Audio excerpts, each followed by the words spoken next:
Hey everybody, this is Minion Soldier, and today we're taking a look at the Herald, the information runner from Drake and possibly one of the best buys at under $100 in the entire Star Citizen lineup.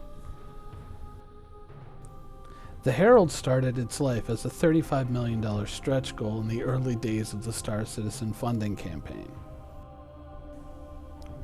In the early days of Star Citizen, Drake's design language was fairly undefined, so they were looking at a broad sampling of different design ideas for the Herald, and it's pretty evident that it took them a while to come up with what they felt the final Herald should look like, or at least the final concept. One of the earliest designs had a decidedly Xi'an feel to it with the vertical sail, and even though it looks like they did explore this a little bit, ultimately they did reject this concept. Another design concept had, well, it was more or less just an RSI Aurora, just a little bit beefed up, and obviously that was not a design that was going to stay. The Herald slowly began to take shape using the traditional cockpit of the Cutlass, which really was the only Drake ship in any state of production at that time, and so that was kind of one of the defining features of Drake that they had nailed down, and so a lot of the future concepts seemed to kind of riff off of that, though it seems that they were slowly but surely finding their way towards the ship that would ultimately become the Herald.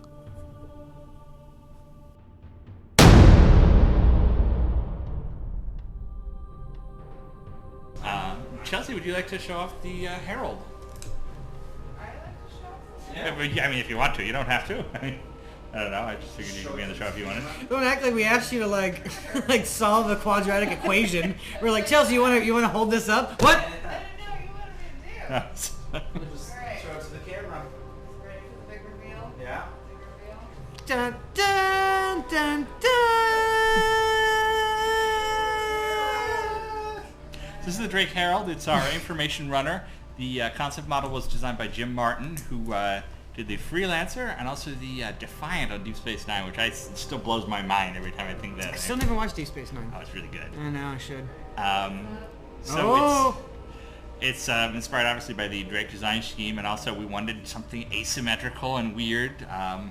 As I said, I think you can see the potential for modding it, but you've got the the transmitters, and it's a huge engine in back. It's going to be a hell of a ride.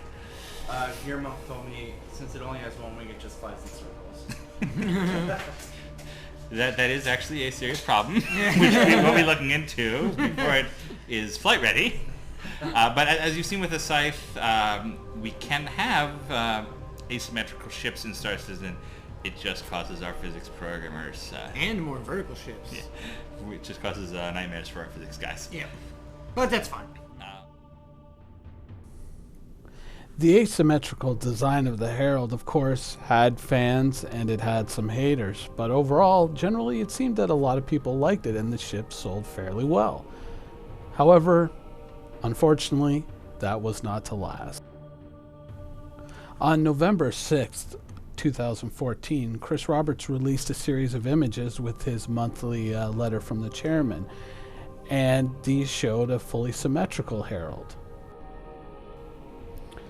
Chris Roberts would later admit that he was never really a fan of the asymmetrical design, and of course there were people within the community who liked the symmetrical design better and therefore voiced their opinion that they would buy it if it was symmetrical versus being asymmetrical, which kind of left the pilots who had bought the asymmetrical design in a bit of a tough spot, because now their design was being changed to suit the desires of people who hadn't actually backed the ship to begin with.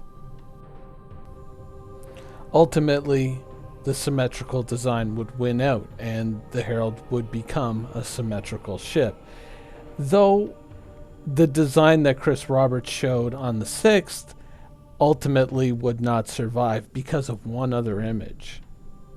The unfolding mechanism for the original antennas, as you can see here, bore a passing resemblance to certain National Socialist Party symbols, and therefore it was decided to not go with this design.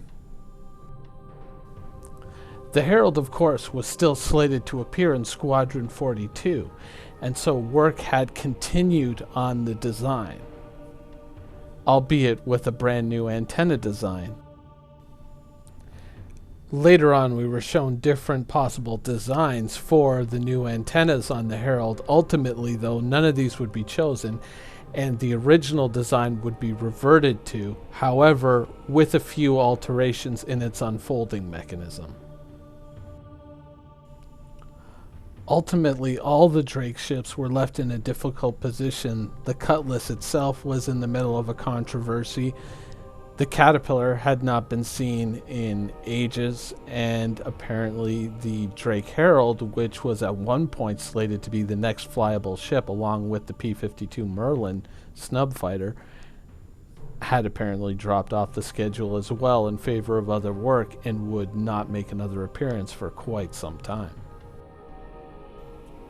The Caterpillar itself would end up being the engine which would push all of the Drake ships forward. As work began on the Caterpillar, obviously being a Drake ship, its assets could be shared with many of the other Drake ships, and so ultimately the entire Drake lineup moved forward.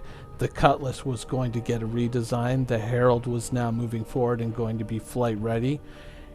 There was also a Drake Dragonfly, and there was the possibility of a Drake Buccaneer to solve some of the issues that had arose with the Cutlass.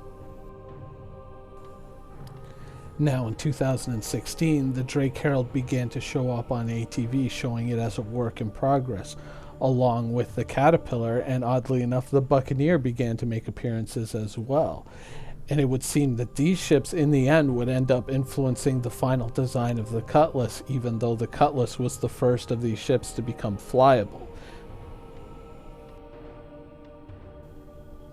In December of 2016, with the release of patch 2.6, the Drake Herald officially became flyable. Though many of its more interesting features, including information running, hacking, and jamming, remain non-functional, the ship itself is a flyable asset in the Star Citizen universe right now. Now, there are a lot of great features in the Drake Herald which make it kind of an ideal starter ship for people who aren't exactly sure what they want to do in the PU. It includes a gun rack, storage spaces for a lot of your equipment, another storage space right up here by the pilot. There you have your command center where you can hook into all the electronics, the signal processing gear, whatever.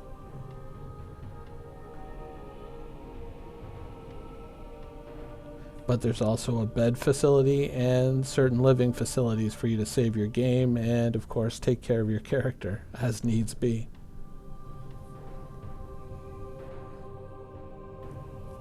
It's an ideal ship for running around and resolving missions as they pop up in the PU, though combat missions might be a little bit less than ideal for the ship, as it was not primarily designed for ship-to-ship combat.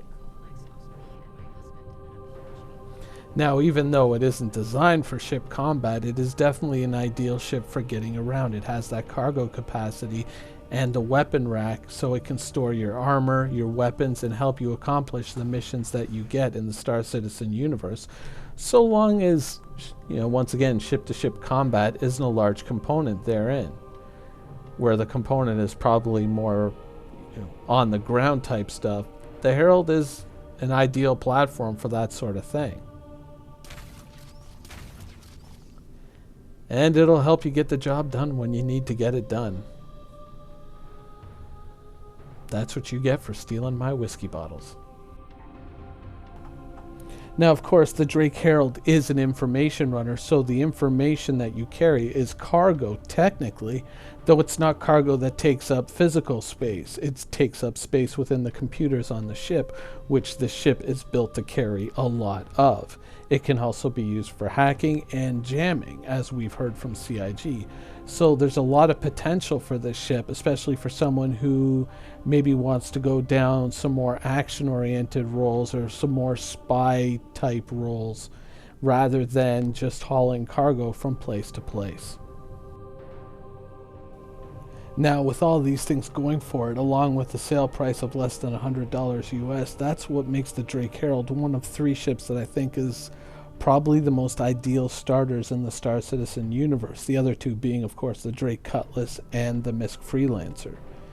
Anyways, I hope you enjoyed this brief look at the Drake Herald, and thanks for watching.